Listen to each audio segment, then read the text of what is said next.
Bonjour les amis, nous sommes le lundi,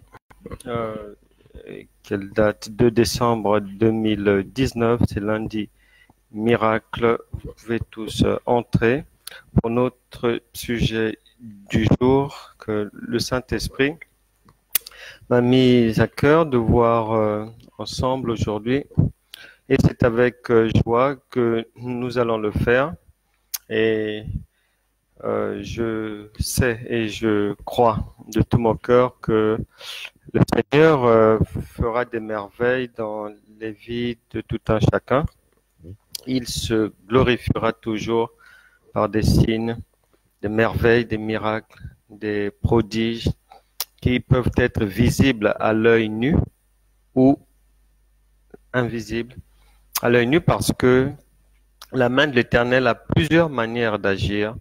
Elle agit tantôt de telle sorte et tantôt de telle autre. Donc, nous avons la foi, nous avons la certitude que Dieu est toujours là, lui qui est omniprésent, omnipotent, omniscient, et qui ne manquera pas aujourd'hui encore de visiter tout un chacun, afin que tout ce que nous traversons comme tribulation, comme épreuve, toutes les montagnes qui se dressent devant nous, toutes les difficultés et autres, les soucis du quotidien puissent disparaître par la main de Dieu. Nous croyons véritablement en ce que notre Dieu, le Christ, en ce que El Shaddai est un Dieu tout-puissant. Il n'y a rien qui puisse lui résister, lui qui a créé les cieux et la terre, et en qui toutes choses ont été créées, et par lui aussi. Bonjour Didier, bonjour Flore. Soyez abondamment bénis en cette journée, et que le Saint-Esprit vous fasse beaucoup de bien.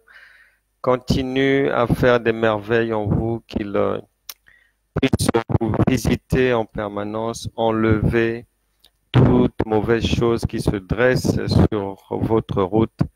Et je crois que Dieu est celui qui achève toujours ce qu'il a commencé. Donc, je n'ai pas de doute que le Saint-Esprit va continuer à vous faire beaucoup, beaucoup de bien.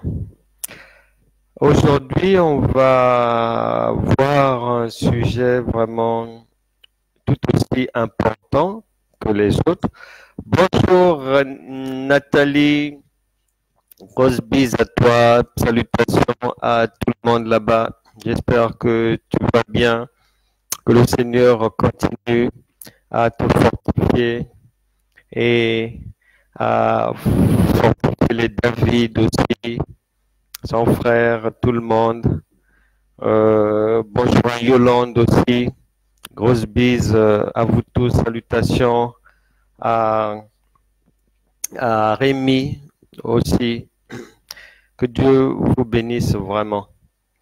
Et donc, on va aller voir notre sujet du jour intitulé « Ne troublez pas votre foi ». Et oui, effectivement, parce que nous tous, tout au long de la vie, on est appelés à faire face à beaucoup de situations, vraiment des situations qui sont difficiles pour beaucoup d'entre nous, que ce soit dans leur propre chair, que ce soit dans la chair d'un enfant, que ce soit dans la perte d'un terrain, d'une maison, la perte d'un procès, vraiment la perte d'un être cher. Beaucoup de situations font que même lorsqu'on devient enfant de Dieu, il n'est pas exclu de voir que des fois d'autres ont une marche qui à un moment donné est découragée, abandonne carrément les voies du Seigneur parce que ils n'ont pas pu trouver une consolation ou trouver du secours matériel, financier trouver une oreille pour les écouter, pour écouter leur situation. Donc, la marche par la foi, c'est vrai. La Bible dit que tous ces problèmes-là, nos frères qui sont dans le monde, ils sont également confrontés. Mais nous avons l'avantage d'avoir la foi et donc, par conséquent, à nous de faire en sorte que cette foi-là puisse être vraiment protégée, c'est-à-dire qu'elle puisse être bien entretenue de la meilleure des manières. Et nous allons aller lire notre texte de base qui est une parole du Seigneur Jésus en Évangile de Jean, chapitre 14, verset 1.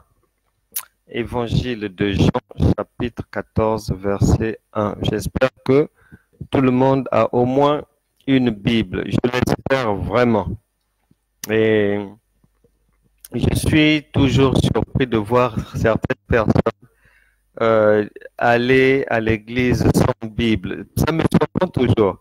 Je n'y comprends rien. Il faudra qu'on m'explique un peu un jour. Ou des gens qui participent à ce genre d'enseignement, prédication, hein, des prières, mais qui n'ont jamais de Bible, qui écoutent comme ça. Mais c'est dangereux parce que avec les soucis du monde, ce qu'on a écouté peut vite partir. Donc, pour que ça reste enraciné, nous avons besoin de plonger nos regards de manière méticuleuse dans la parole de Dieu. Évangile de Jean, chapitre 14, verset 1. Que votre cœur ne se trouble point.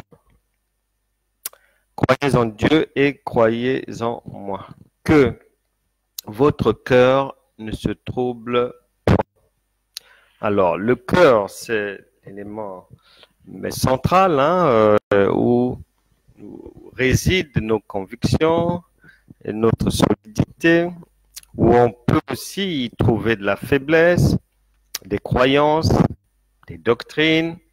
On y trouve aussi de l'amour.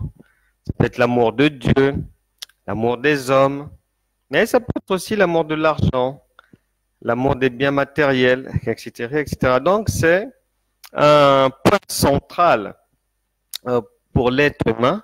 Et c'est de là où part, la Bible déclare, c'est de là où part ce qui est bien ou ce qui est mal.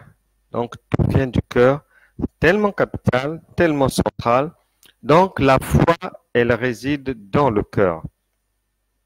La foi qui est Dieu, qui est la confiance en Dieu, qui est l'obéissance au commandement de Dieu, donc la marche par la foi, la conviction que l'on est devenu enfant de Dieu et que l'on peut compter sur un Dieu tout-puissant, El Shaddai, un Seigneur et Sauveur. Cette conviction-là réside dans le cœur de l'homme. Et soit on adore Dieu, ou soit on ne ressent rien pour Dieu, ou bien ça s'est un peu affaibli et tout. Donc, c'est un élément tellement important que le cœur, c'est le lieu de résidence des sentiments, des amoureux. Donc, c'est un organe très, très important du corps humain. Et dans ce domaine, la foi n'aime pas les perturbations. Mais cependant, bien qu'elle n'aime pas les perturbations, la foi, normalement, la foi biblique, la foi au sens de la pensée divine, elle est imperturbable. Elle est imperturbable. Et on va aller le vérifier ensemble en 1 Pierre, première épître de Pierre, chapitre 2, verset 5. Première épître de Pierre, chapitre 2, verset 5. Alors, première épître de Pierre, chapitre 2, verset 5, dit ceci. C'est le Saint-Esprit qui parle, qui dit « Et vous-même ». Donc, en parlant de vous, en parlant de moi, donc nous qui sommes enfants de Dieu, et vous-même, comme des pierres vivantes, édifiez-vous pour former une maison spirituelle, un saint sacerdoce, comme des pierres vivantes. Dieu a fait de nous des rocs. Souvenez-nous, nous sommes faits, il nous a créés à son image. Dieu qui est le rocher des âges a fait de nous des rocs, des pierres. C'est ce qui est dit ici. Et vous-même comme des pierres vivantes. Donc le chrétien est une pierre vivante. Et une pierre vivante, la pierre angulaire qui demeure maintenant en nous par le Saint-Esprit, fait de nous maintenant des pierres vivantes, c'est-à-dire des gens enracinés qu'on ne peut pas déloger du chemin de la foi. Donc nous sommes, selon la perception de Dieu, nous sommes comme l'être humain, le chrétien est comme une falaise. La mer peut venir, les tempêtes se jeter dessus, mais la falaise elle ne bouge pas. Donc pour Dieu, le cœur de l'homme, le cœur du chrétien est un rocher. La foi, elle ne bouge pas. Elle ne bouge pas. Parce que lorsqu'on croit, la Bible dit, il faut croire sans douter. Peu importe les situations. Peu importe les problèmes. Puisque Dieu lui-même nous fait confiance. Nous qualifions de pierres vivantes. Et c'est ce que chacun doit avoir à l'esprit. Qu'un chrétien qui marche par la foi, là, je ne parle pas de la foi animale ni charnelle. La foi au sens biblique. La foi spirituelle fait de celui qui marche par cette foi-là une pierre vivante. Le vent peut venir, il n'y a pas de problème. Le feu peut prendre, le rocher est toujours là.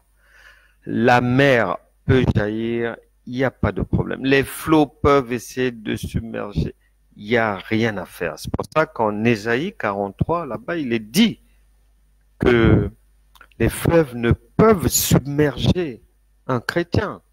Les fleuves, entendu par là, les difficultés. Peu importe que ce soit les difficultés qui touchent à l'individu, nous-mêmes, où nous sommes touchés.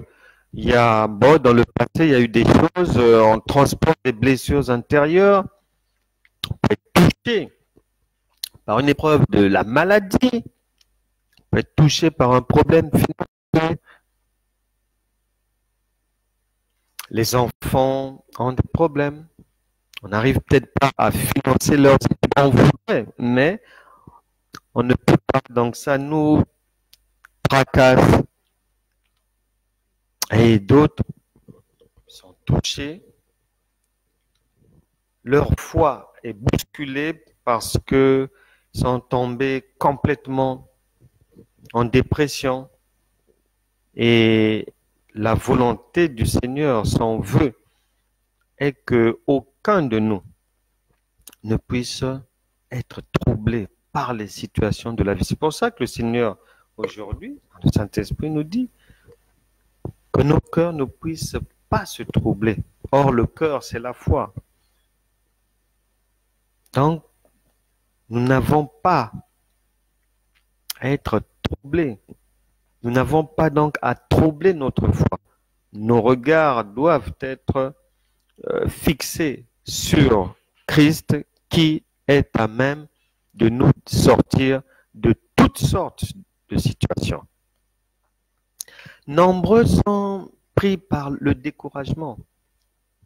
Il peut provenir des problèmes, des difficultés que je venais d'énumérer, mais le découragement peut aussi provenir des difficultés vraiment qui portent sur des choses qui, en fait, en général, vous n'avez rien à faire là-dedans. Mais vous prenez ces choses, vous les mettez dans votre tête. La tête devient surchargée. Le Seigneur a dit, venez à moi, vous tous qui êtes fatigués et chargés, et je vous donnerai du repos. Mais bon nombre de frères, bon nombre de bien-aimés, au lieu de suivre cette instruction de Dieu, ce conseil sage, non, comme si ça n'était pas suffisant, comme si la vie, le quotidien n'était pas déjà si difficile que ça, ils vont ramasser vraiment des bagages qui vont surcharger leur marche et qui vont, c'est-à-dire gêner leur foi. Il y a des gens, j'en ai entendu et je les entends encore, je ne sais pas ce qu'ils font avec ça, ils sont gênés, ils sont dérangés, ils sont perturbés par des prédications liées à l'évangile de la prospérité. Mais à vrai dire, est-ce qu'il n'y a que la prospérité qui est prêchée? Non. Il y a autre chose. La foi est prêchée, comme je le fais ici tous les jours. La vie familiale est prêchée. La sanctification, elle est prêchée. La sagesse est prêchée. La délivrance est prêchée. La guérison divine est... Il y a foule thématiques abordées par divers serviteurs de Dieu. Mais il y a des gens qui sont vraiment arc-boutés et fixés seulement. Peut-être qu'ils ont vu ça une fois quelque part, ou deux fois ou trois fois, et ils en font un sujet de découragement. Alors que ça n'a pas lieu d'être. Jésus nous avait prévenu, le Seigneur nous avait prévenu que la fausseté aussi est là. Elle est déjà là. Elle était là depuis longtemps. Elle est là aujourd'hui. Et demain, elle sera là aussi. Donc, il y en a qui ont abandonné les églises, qui ont abandonné les assemblées. Il y en a qui ont tourné le dos à Dieu parce que, quelque part, on leur a pris 100 €. On leur a extorqué 200 €, 300 $, 1000 €.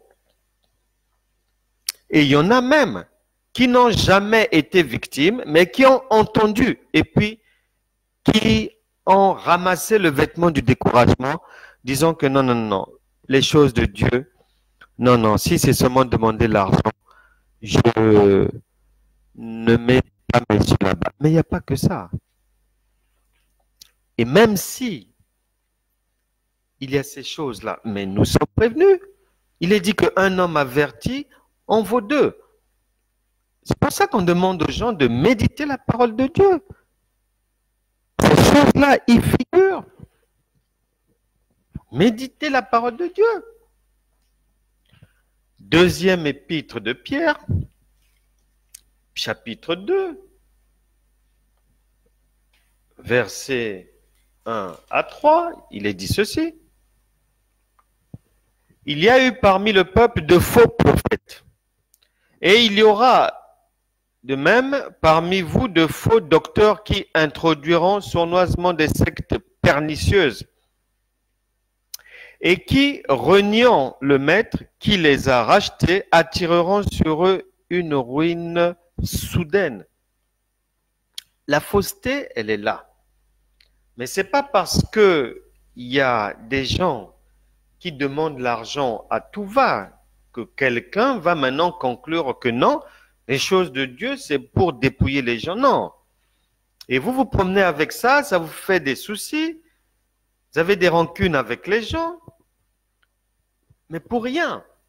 Et votre foi en pâtit. Votre foi est troublée. Deuxième lettre à Timothée, chapitre 3, verset 1. Saint-Esprit dit que sache que dans les derniers jours, il y aura des temps difficiles car les hommes seront égoïstes, amis de l'argent. Voilà. Amis de l'argent, nous sommes prévenus. Donc, si vous étiez tombé un jour sur un prédicateur, vous ne savez même pas s'il vient de Dieu ou de lui-même, ou envoyé simplement par une organisation humaine, mais pas par Dieu. Si vous êtes tombé sur quelque chose de comme ça, ben c'est bien dommage, mais il ne faut pas généraliser. Votre foi n'a pas à avaler ce genre de choses, puisque Dieu lui-même a dit qu'il te soit fait selon ta foi. Donc, si tu as une foi qui croit que pour que Dieu fasse pour toi, il faut que tu donnes l'argent, libre à toi. Et après, il ne faut pas te plaindre. Parce que le Seigneur avait bien dit à tout le monde qu'il te soit fait selon ta foi. Maintenant, si tu as une foi qui pense que non, nous recevons de Dieu gratuitement, donc on donne gratuitement, donc pour que je reçoive de Dieu, je n'ai pas besoin de payer quelque chose. Libre à toi.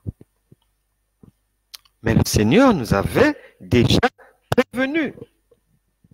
Nous étions bel et bien prévenus qu'il y aura ces choses-là. Les gens deviendront cupides, amis de l'argent. Donc, ce n'est pas d'aujourd'hui. Et certains s'étonnent,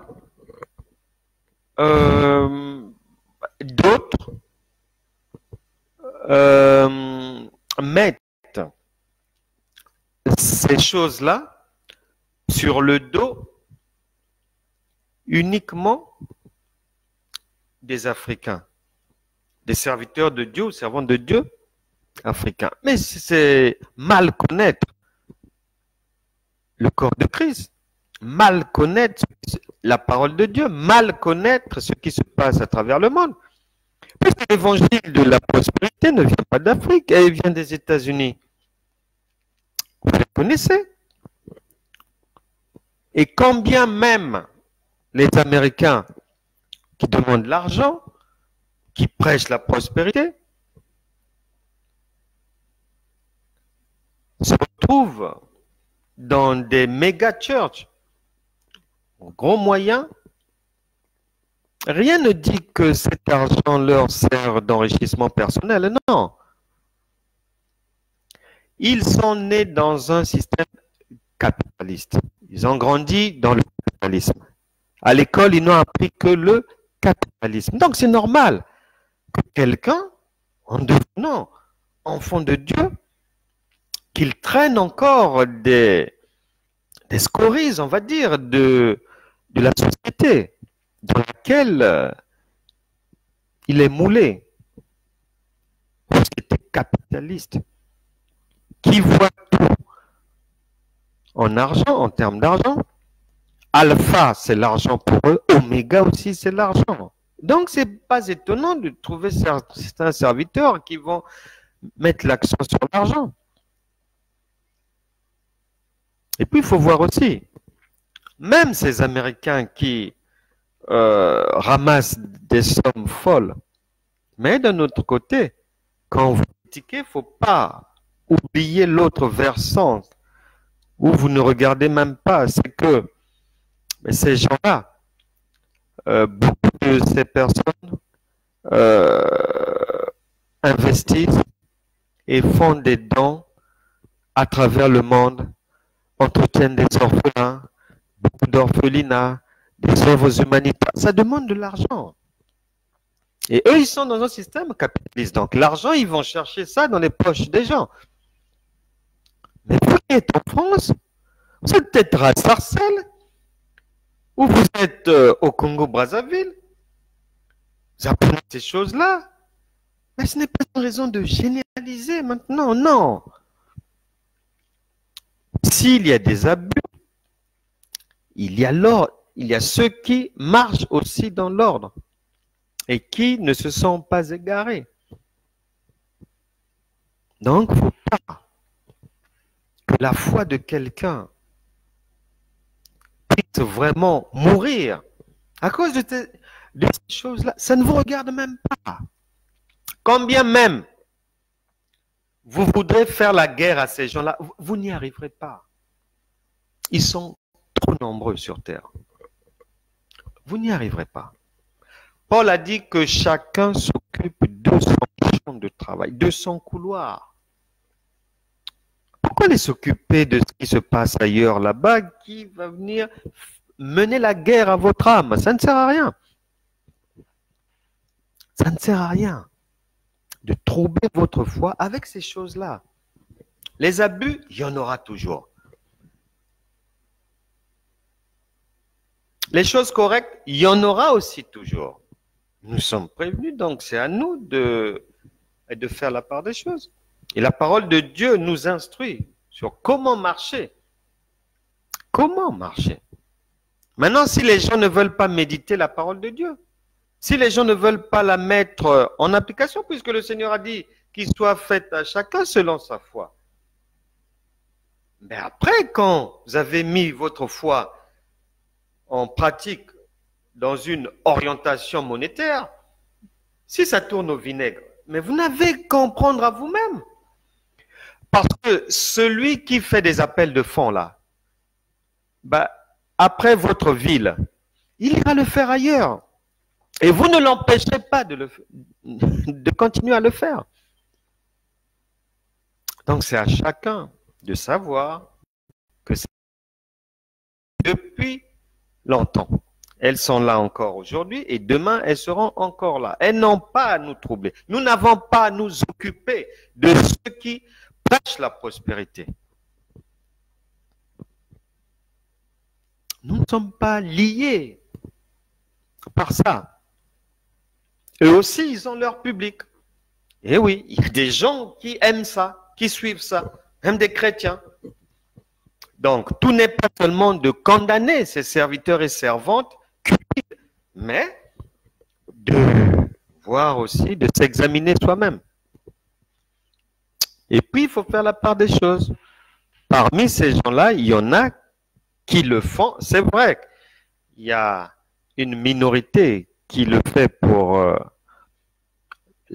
pas du gain, mais il y en a aussi qui le font pour aider les orphelins, qui demandent l'argent en vue de redistribuer cet argent, aider les gens, construire des écoles, aider ceux qui sont dans des pays en guerre. On ne doit pas l'oublier. Ce n'est pas parce qu'on voit quelqu'un demander de l'argent que directement on va se jeter et crier, hurler avec les loups. Non, non, non, non. Il faut d'abord être à même de savoir derrière là comment ça se passe avec cet argent. Et le Saint-Esprit est là pour guider tout un chacun. Notre foi ne doit pas être troublée aussi par les faux serviteurs de Dieu. Parce qu'il y a ceux qui prêchent la prospérité, qui sont cupides, mais dans cette armée-là, il y a des vrais serviteurs qui sont là-bas. Il y a aussi des faux. Il y a tout le monde là-bas dans cette histoire de prospérité. Maintenant, dans les faux serviteurs de Dieu, il y en a, la Bible dit qu'ils ont l'apparence. Ils ont l'apparence des vrais serviteurs de Dieu. Et même dans cette histoire d'évangile de la prospérité,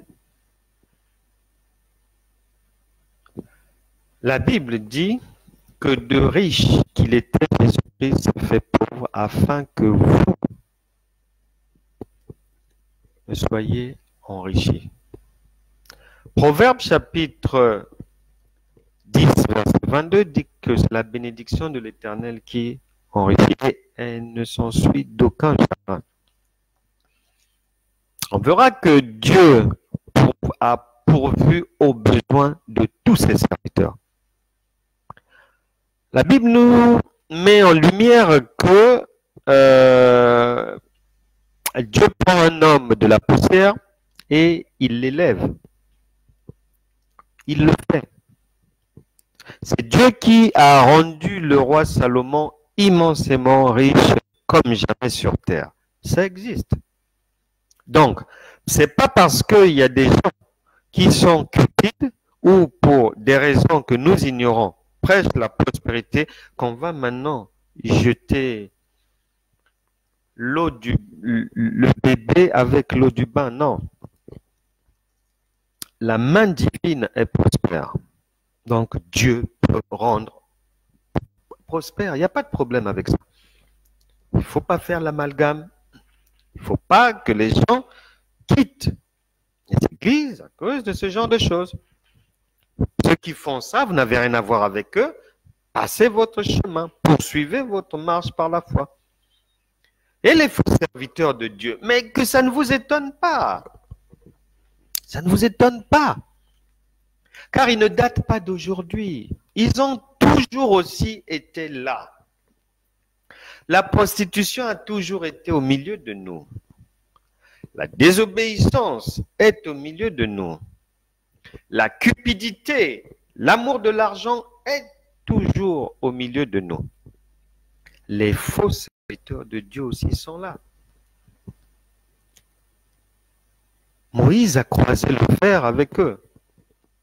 Corée, Dathan, Abiram. Ils étaient déjà là. Et tant d'autres encore. Vous direz cela dans le livre de Nombres, chapitre 16.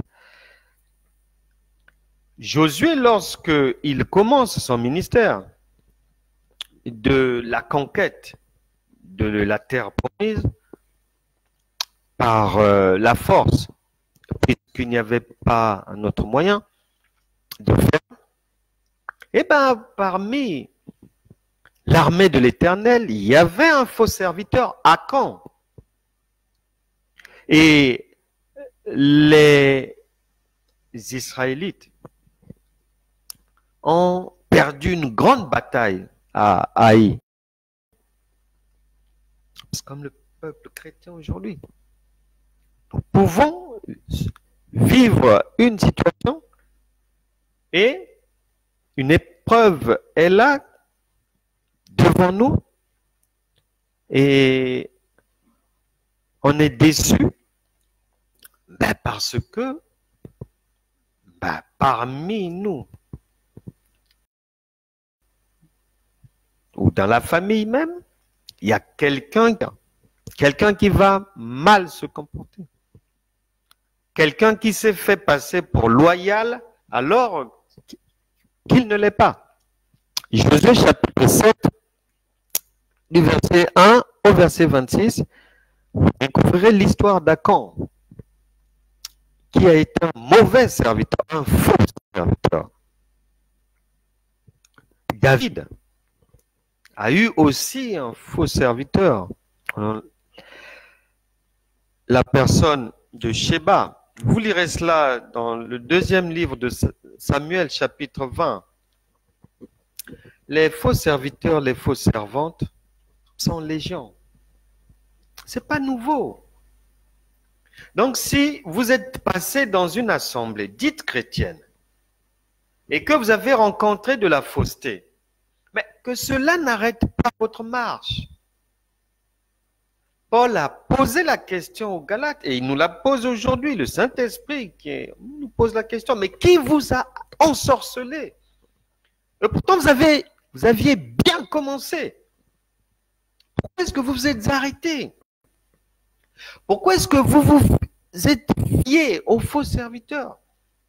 Pourquoi est-ce que vous êtes maintenant découragé à cause d'une fausse prophétesse? La marche par la foi ne s'arrête pas là. Néhémie les a rencontrés, les faux serviteurs. Sambala, Tobija Geshem, l'arabe, était là pour lui barrer. Et aujourd'hui, c'est la même chose. Le faux prophète Shemaïja aussi s'était joint aux autres pour essayer d'induire Néhémie en erreur. Tout le monde les a rencontrés. Ésaïe, Jérémie, tout le monde. Tout le monde.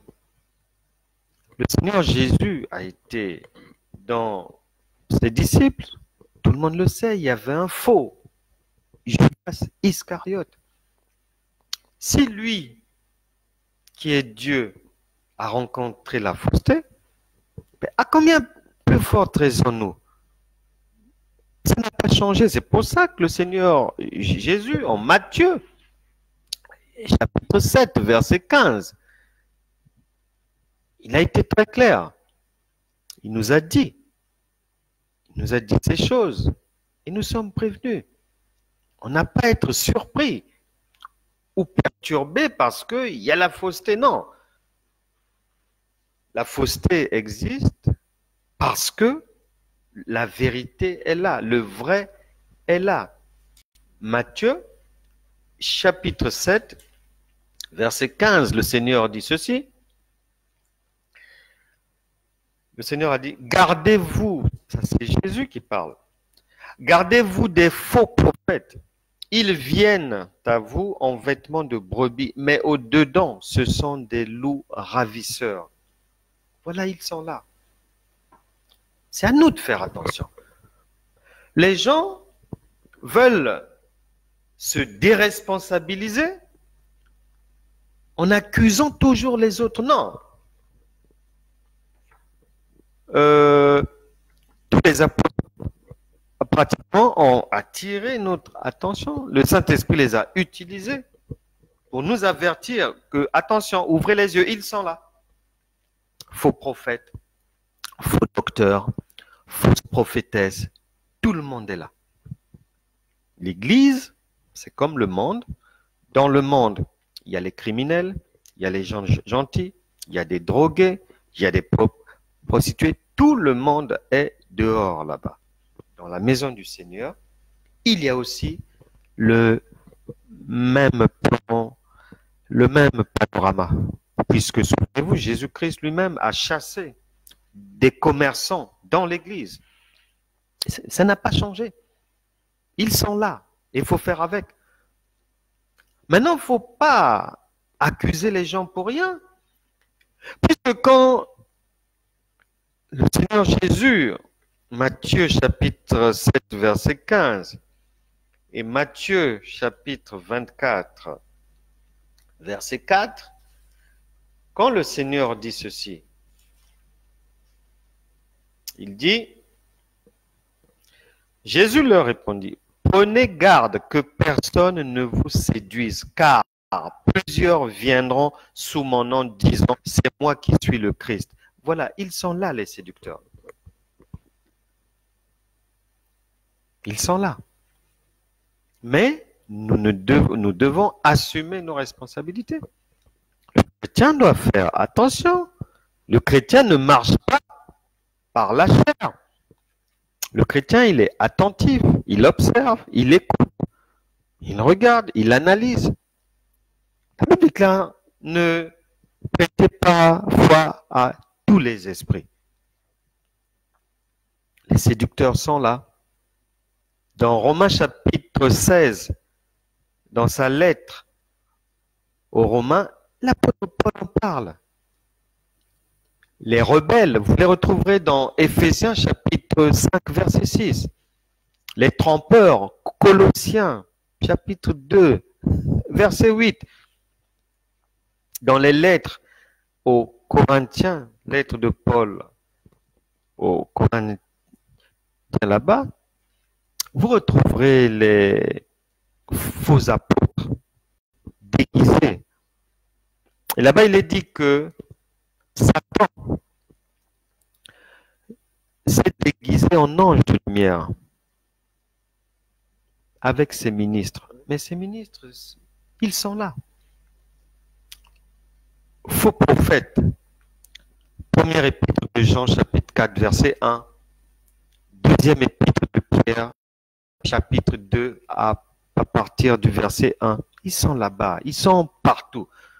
Nous n'avons pas d'excuses. Puisque, après nous avoir donné ces informations, Dieu a fait quelque chose de merveilleux. Souvenez-vous, les disciples lui ont demandé, il y a le blé là, il y a maintenant l'ivraie. On enlève l'ivraie ou comment? Il a dit non, non, non, non. Laissez tout le monde, c'est à la fin que je ferai le nettoyage. Et lorsque il vient nous rappeler que les faux apôtres, les faux prophètes, les faux docteurs et autres sont là, c'est parce que par le Saint-Esprit qui est en nous, Dieu nous a donné la solution. Quelqu'un va me demander laquelle? Ben, Dieu nous a donné à tous le don du discernement des esprits.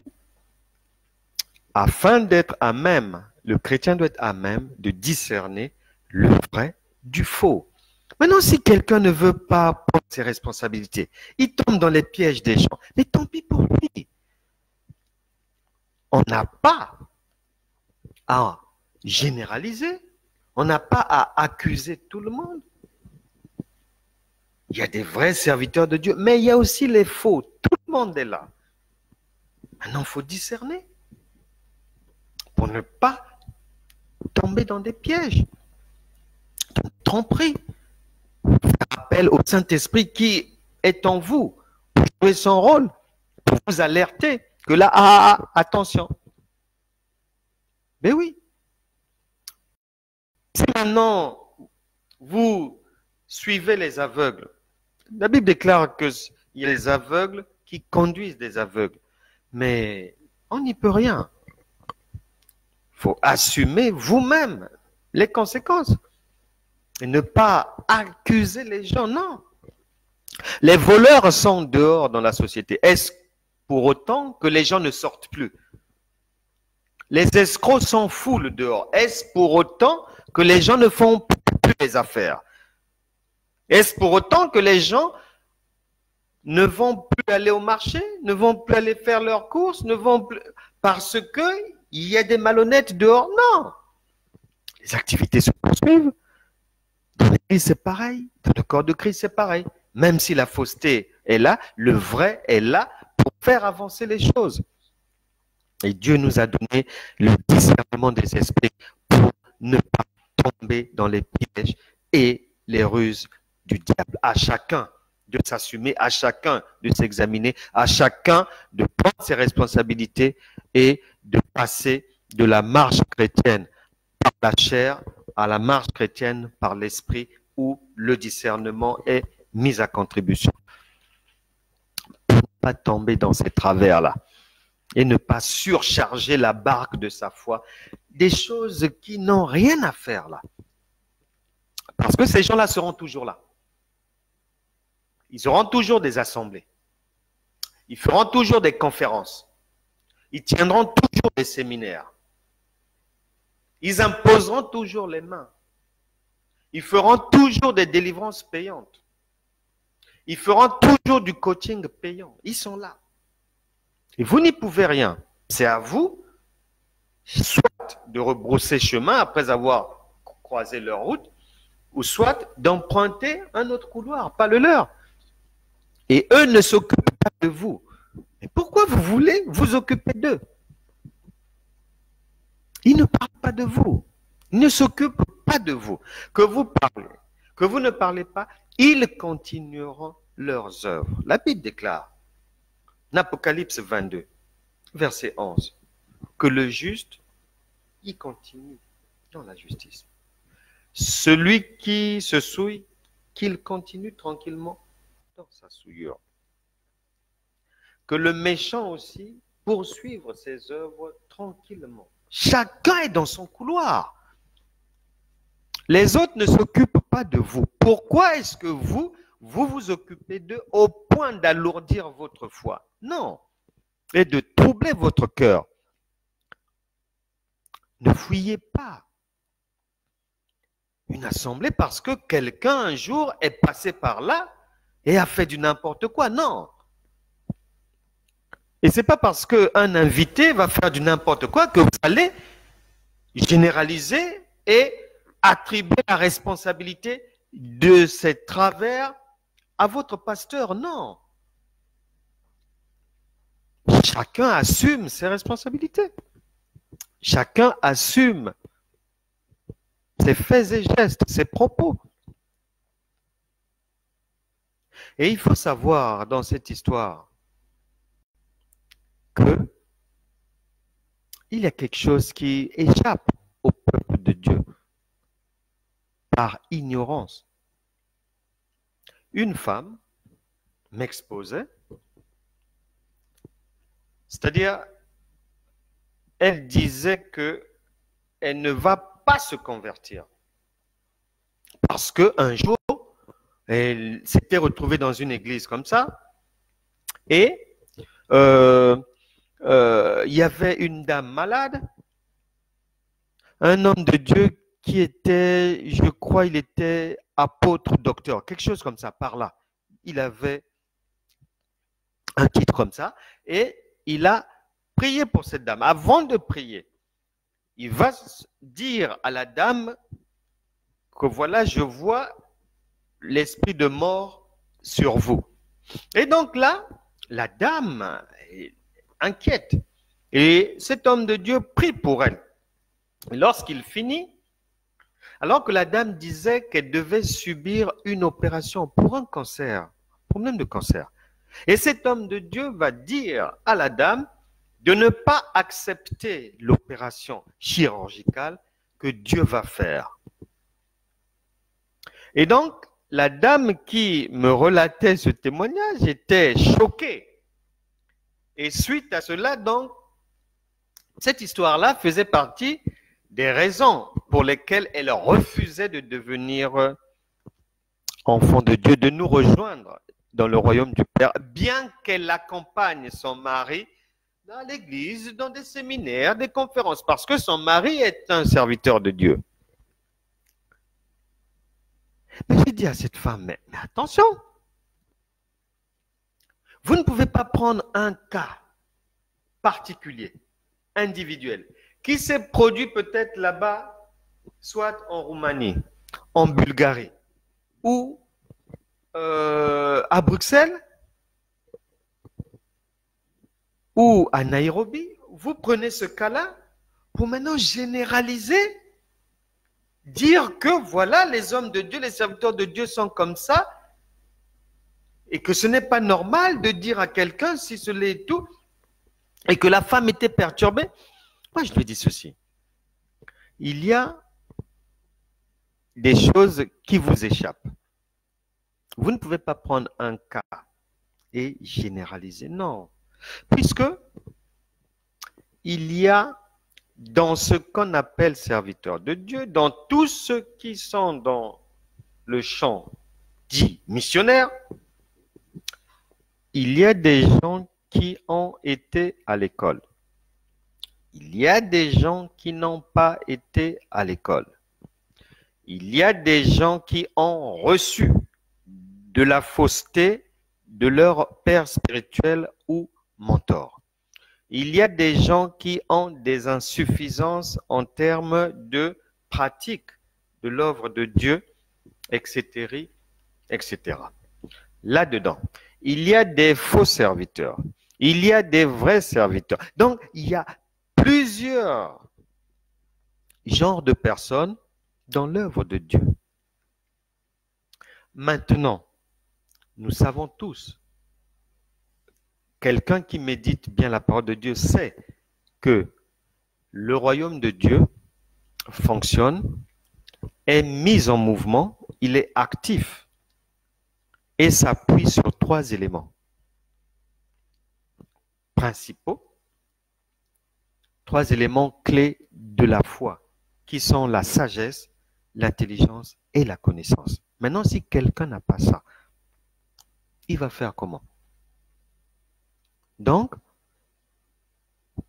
cet homme de Dieu, s'il avait été sage, ou s'il connaissait certaines choses, ou s'il avait peut-être été, s'il avait fait des études, il pouvait prier et dire à la dame, non, vous pouvez aller faire vos examens, opérations et tout. Si ça se fait, gloire à Dieu, mais le Seigneur peut aussi le faire à sa manière. Point final, c'est tout.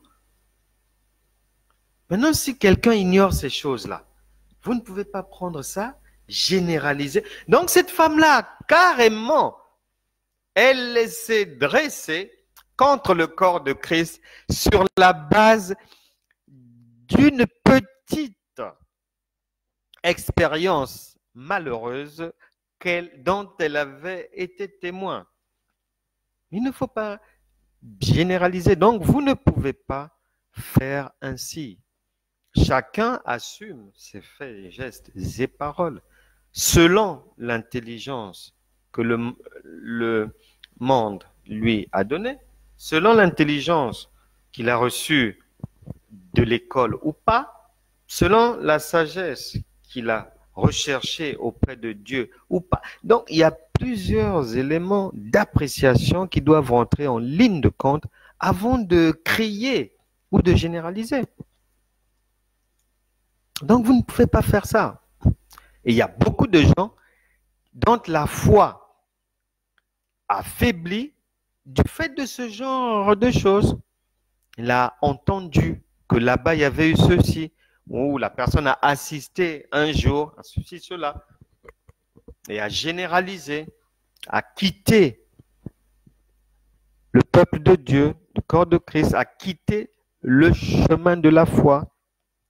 Vous ne pouvez pas faire ça. Ce n'est pas une bonne manière de faire. Enfin, pour terminer aujourd'hui, pour que votre foi ne se trouble pas, ne vous posez pas plus de questions qu'il n'en faut. Pourquoi aller surcharger votre esprit de questions qui ne peuvent rien ajouter à votre vie? Même si on vous donne la réponse, même si vous avez la réponse, ça ne vous apportera rien, ça ne vous enlèvera rien.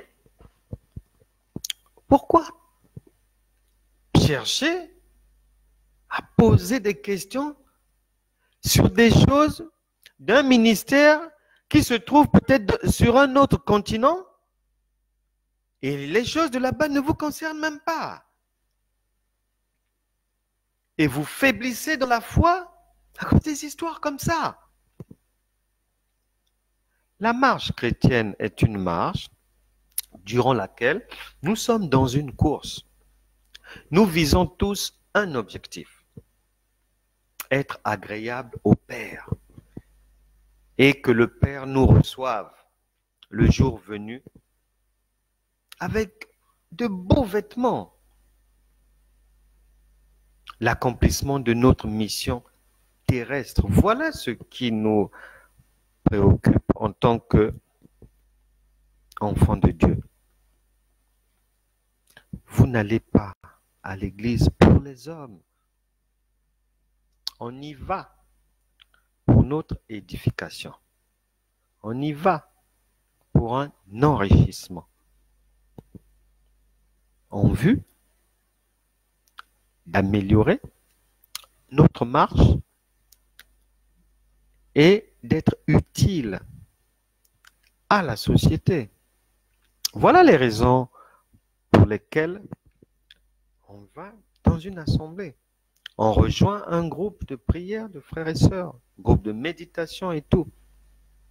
Ce n'est pas pour regarder à gauche et à droite.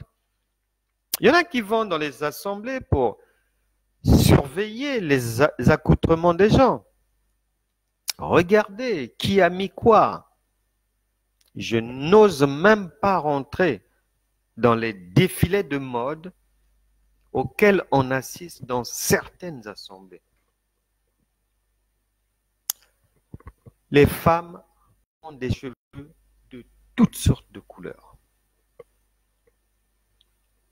Les vêtements on n'entre même pas là-bas. Il y a des gens qui se font de la concurrence. Mais ça ne doit pas vous troubler, vous perturber. S'ils le font, laissez-les le faire. S'ils assimilent la marche en Christ par rapport à ça ou à ça, laissez. Ils ont même trouvé un prétexte pour leur défilé de mode. C'est dire que je me fais beau pour mon Dieu. Je me fais belle pour mon Dieu. Alors que la vraie beauté, elle est intérieure.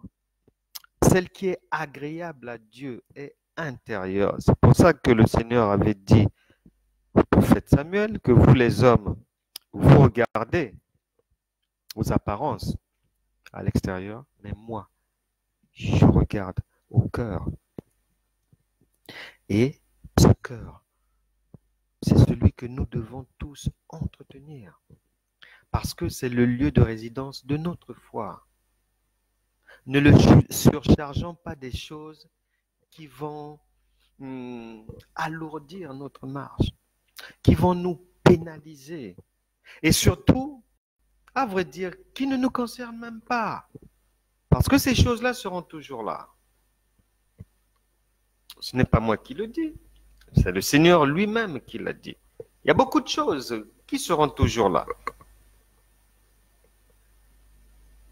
Le Seigneur a aussi dit que vous aurez toujours les pauvres avec vous. Donc ils seront toujours là.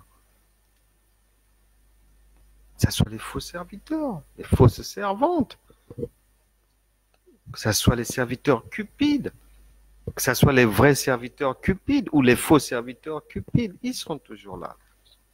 Mais cela ne doit pas nous perturber, parce que nous avons le Saint-Esprit pour sécuriser notre marche et ne pas tomber dans les pièges, les ruses du diable. Que nos cœurs ne se troublent point. Telle est la volonté. Et nous devons tous nous en tenir à cela. Notre marche doit être légère. Puisque le Seigneur lui-même a dit, venez à moi, vous tous qui êtes fatigués, chargés, et je vous donnerai du repos. Donc la marche par la foi, c'est un repos. Même si les problèmes sont là, mais Dieu qui est en nous par le Saint-Esprit est là pour nous permettre de solutionner ces problèmes.